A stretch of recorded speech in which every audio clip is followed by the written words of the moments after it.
Now, you also need to know that by the definition that it should have the subject and the finite verb. Some other scholars will say it will have the subject and a predicate.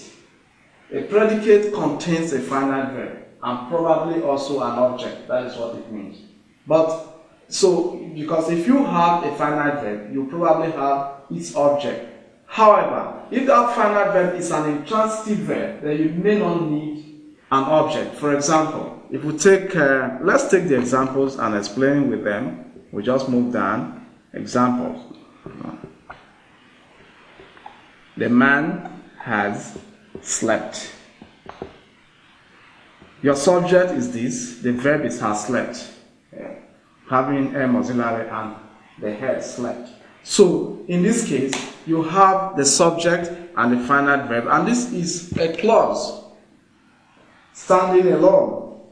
So, in this case, what you have is the subject and the finite verb has slept. Sometimes you can have the verb being transitive, meaning that it must take an object. Then you can say that that clause has the subject and the predicate. Actually, we are more concerned with the finite verb aspect, not the whole predicate where it has an object. Now let's take example 2.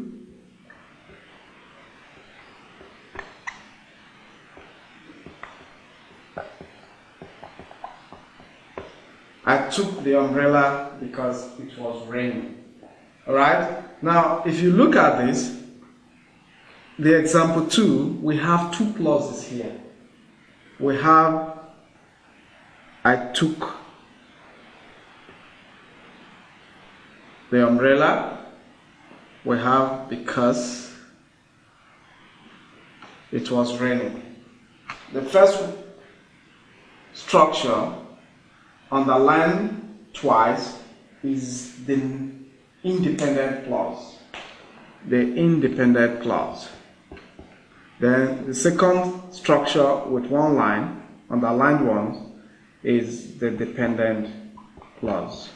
Alright? So, this was from the examples for the independent clause and the dependent clause. So you should be able to know this. However, we are going to come down and look at each one again. But this for now serve as examples. You will discover that if we look at the independent clause in example 2, we'll find out that it has the subject, it has the verb took, and then it has an object.